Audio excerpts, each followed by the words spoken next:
Hi everyone. Today we are going to read chapter 2 of Whirligig, which is called Weeksboro, Maine. So it's a place. We all can make personal connections right off the bat because we are living in Maine. So we're going to continue to build on our understanding of how to make personal connections while we're reading. But we're also going to pay attention to the during reading strategy of asking questions while reading. And there are two types. There are thin questions versus thick questions. It will take some time for us to get the hang of this. Overall, thin questions are who, what, where, when, why, how. And thick questions are more what if or what do you think? More of those open-ended questions that you really can't search for a direct answer in the book. You have to use inferencing skills, and you also need to use your prior knowledge of information. So that's what I'll be trying to model during this reading, as well as making predictions or the during reading strategy of making personal connections. So page 19. Would you mind telling me where we're going? To a motorboat waiting in a cove, said Alexandra, ready to take us to a French duke's estate on one of Maine's countless islands, there to join his harem. Dream on. I bumped her off the shoveled sidewalk and into the snow. I'm serious. C'est une surprise, said Alexandra. You know I'm taking German. I also know you're brilliant enough to figure it out. And that I hate surprises. Honestly, Steph, relax. The clearest winter days are the coldest. So right there, I'm going to pause. Again, I wouldn't be talking to myself necessarily if I was doing a during reading strategy of making a personal connection. And I think throughout my life, it is funny how some of the coldest winter days are when it is crystal clear outside. I always find that when it snows, it seems to get warmer, but it's those days where it's so still and so quiet and the sun is out, but it is super cold. So I can make that personal connection right there with the setting of this chapter. I gave my scarf a third and nearly fatal wrap around my neck. It's too freezing outside for you Ouija walking, an Alexandra invention in which you walk without any conscious plan, letting your feet go where they will. We're not going Ouija walking, she said. The Nook is closed Sunday, so we can't steal scenes. Another of her amusements, consisting of ordering something at Weeksboro's one restaurant, listening to the people at the neighboring table, then talking about what they're talking about, carburetors, hysterectomies, completely ignoring them when they stare at you. Now, I have a thin question right now. Why would anyone do that? Why would you go to a restaurant and listen to another person's conversation and then talk about the same topic? That would just put way too much attention on myself, and my social anxiety would go through the roof. So because it's a why question, then it's a thin question. We're not heading toward the Nook, as you can plainly see, cher. We passed the town hall, fanged with icicles, and turned down Beach Street. So where are we going? Out to the point near Pam McQuillan's to throw a lifeline to a friend in distress. What friend? Alexandra smiled. You. I stopped, but she didn't. I caught up, skidding on the ice. What are you talking about? She sighed, producing a cloud of vapor. You don't like surprises. You like certainties, facts, an extremely dangerous side effect of having marine biologists for parents. So let's look at the facts. First, we're 8th graders. We're in our biological prime. In many cultures around the world, we'd already be married and bearing children. Soon, our beauty will fade. Very soon. Just look at Sheila Spurl's older sister. Second, 3 weeks and 6 days ago, Trev and I pledged our love to each other. Third, you remain unattached as you've been all 2.5 years of middle school. Fourth, it's the Christmas holidays, a time known to be especially painful for single people like yourself. Fifth, and last, and most important, we've been best friends ever since nursery school. Who else but me has written you a birthday poem for 6 straight years? And who else besides you shows up at the great books discussion group I started? I don't want this to come between us, Steph. We have to find you a boyfriend. We turned down Bolton Road. I was stunned. What have you got waiting out there? I pictured a selection of boys tied to trees and penned naked in cages. And who says I even want a boyfriend? If you won't say it, then I will. Alexandra pulled her cap over her ears. Communing with the urchins and eels in your aquariums can't be totally satisfying. It's time to move up to warm-blooded creatures. Boys, I'll admit, don't satisfy all needs. It's difficult to discuss Jane Austen with Trevor. Extremely difficult. That's why I value you.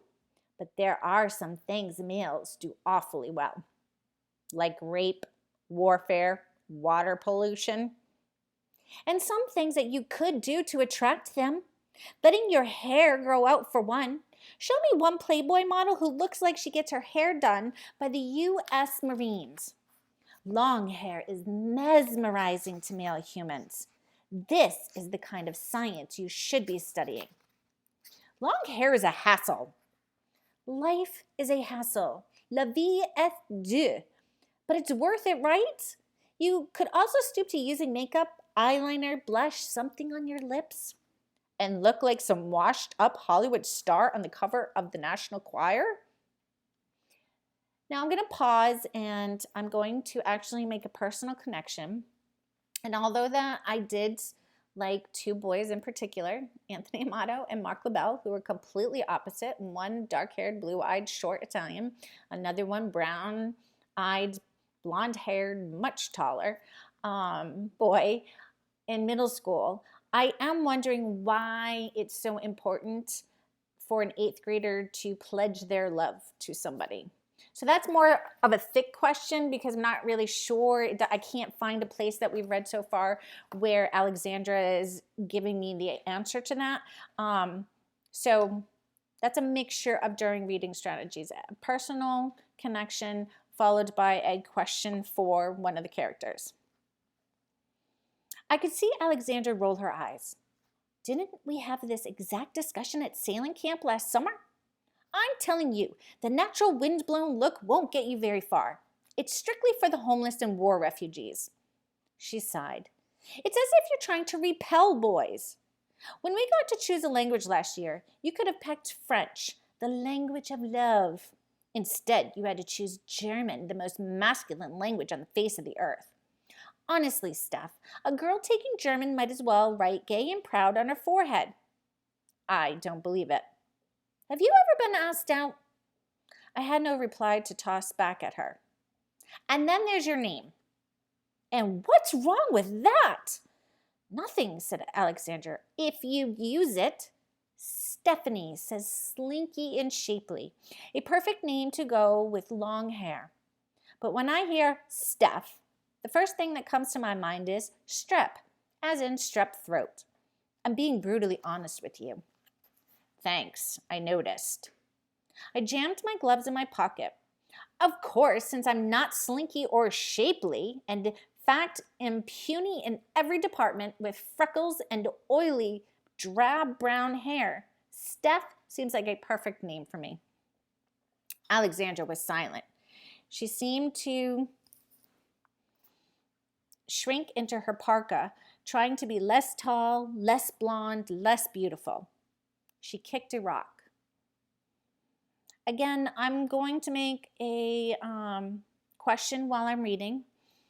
I wonder what it's like to have a best friend who is absolutely beautiful according to the regular stereotypes. So the blonde hair, tall, wearing makeup, fashionable in 8th grade, compared to somebody who is more into their intellect and not into wearing the makeup and the fashion. Again, I can't look into this. I can't find the answer to this question in this book because it's not like I can interview Stephanie and she hasn't given us that answer. That's why it's a thick question. As we get to know Stephanie and Alexandra more, we can start making more inferences to make those come up with, a better answer.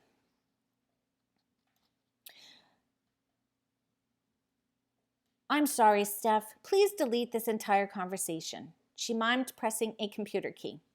You're incredibly intelligent, funny, loyal, another Marie Curie in our midst, and any bonehead boy who doesn't see this is a total idiot. We pass by the McQuillan's house. Fortunately, the method we'll be using should attract a man who is worthy of you. We could now glimpse the bay and the gaps between the spruces. We turned off the road toward an abandoned house. What about the keep out sign? You mustn't take everything so literally, Steph. She blazed a path down the unplowed drive, punching her boots through the foot of snow. And despite my praise for your intelligence, it would be best to leave your literal, logical mind behind at this point. Hey, no problem. Call me Lucille Ball. Gulls squawked mockingly above. We passed the empty house, its white paint peeling and half its windows boarded up. We tramped between a clothesline and a shed, leaning drunkenly on one side. The water is in full view now, an icy wind plucking at it and turning my face to stone. So why are we here of all places? That's why! Alexandra stopped and pointed at a strange contraption near the edge of the cliff. What is it? We approached. It was as big as a box kite and mounted on a pole, gesticulating wildly with moving arms, vanes, wheels, and propellers large and small. I'd never seen it. It was all different colors. It didn't resemble anything in particular except at the top where there was a woman's head. Attached to her hair were 3 reflectors. Shells and chimes hung around her neck. Even when half the moving part stuck, a gust blowing through it set off a flurry of fluttering and shimmering and ringing, as if a flock of exotic birds was taking flight. I squinted my eyes against the wind. Who made it? I think we can rule out the Pilgrims. How should I know? It's always been here. What's written on the woods?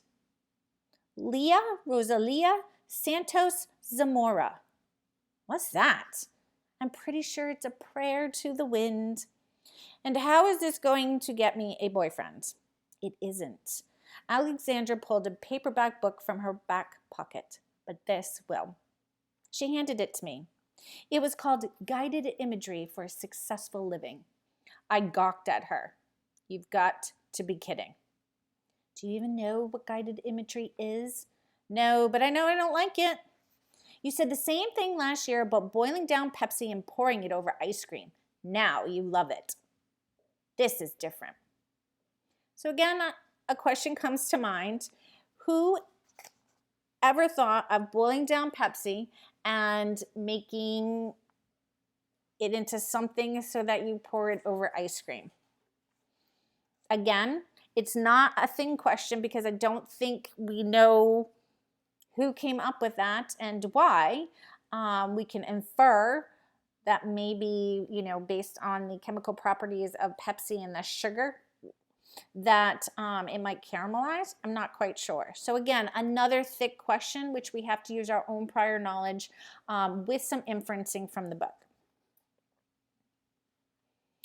Then you can forget what I said about Marie Curie. She believed in the scientific method, observation, hypothesis, experiment. So what's the hypothesis? That thoughts are powerful, that they're the seeds of events, that by thinking something, we can help make it happen. That's a pretty profound statement. So our thoughts can help make things happen. Kind of hold on to that a little while we're reading this chapter. It was my turn to roll my eyes. I can't believe you found a way to link Marie Curie with this mumbo jumbo. This is not mumbo jumbo. She took back the book and struggled to turn the pages with down mittens on her hands. Here, listen. All that is the result of what we have thought. Wow, I'm convinced. I want to join your cult, unless we have to pierce our noses. That was written, for your information, by an ancient Buddhist monk named Yogi Berra. Stop it, Steph. This is serious. I'll say it is. If I get frostbite standing here, why can't we talk this over somewhere else? Because this is the perfect place for guided imagery. She pointed at the flashing whirligig. So here is the first introduction to the word whirligig. And again, it's one of those wind objects that you put in your gardens or on your lawn. And it has lots of moving parts. You can't see the wind, but look what it can do. It's invisible but powerful, like thoughts. One brings a bunch of junk to life. The other brings desires to life. And it's better if you broadcast your thoughts outside. I did a visualization in this exact spot about acing an algebra test, and it worked. I'm sure it's because of the whirligig. It symbolizes all unseen forces. She stared at me. It's like electricity, an invisible power that people don't know existed for centuries. If you learn to use thoughts, you can do all kinds of things. She flipped through the book. There are visualizations here to make you resistant to illness, to overcome stress, to build confidence. Let's hear it. Alexandra stamped down a circle of snow and sat. I did the same, leaning my back against hers. Seek out a comfortable, nurturing place. Feel the gentle air against your skin and your butt freezing to the ground. Perhaps you'll choose a quiet room or a peaceful corner of a garden. Breathe deeply. Feel yourself relax. Now feel the inner strength within you. Imagine this strength is a mighty river. Or, for those with low confidence, a drip from a faucet. We're going to take a journey down this river. But remember, do not drink the water. She threw the book down. I'm trying to help you. She dumped a handful of snow on my head. But your scoffing, scientific mind won't let me. Secretly, you want to be an old maid. Despite her 7 Nobel Prizes, the 88-year-old spinster was in contact with neither friends nor relations. Her decomposed body had apparently been lying on her laboratory floor for years. The corpse was identified through dental records. Now there's some imagery I could go for. 7 Nobel Prizes. Laugh your head off. Listen, Alexandra, I'm sorry, but it's too much like those men on TV who bend spoons with their thoughts. That's quackery. This isn't. And are you going to tell me there's a fantasy in that book that attracts boyfriends? Not exactly. I thought I'd create one just for you. You don't need a book. Anyone can lead a visualization. It's too cold and windy. The wind helps. Don't you get it? It'll carry my words away like seeds and plant them in the future. You are a true mush-headed dreamer. Thank you. And you're a closed-minded skeptic. Now, what do you say? Either I say yes or I freeze to death arguing. Make it fast and let's go. So I'm going to pause here, and one of the thoughts I want to leave you with is, do you think that you are more of a mush-headed dreamer like Alexandra or a closed-minded skeptic like Stephanie?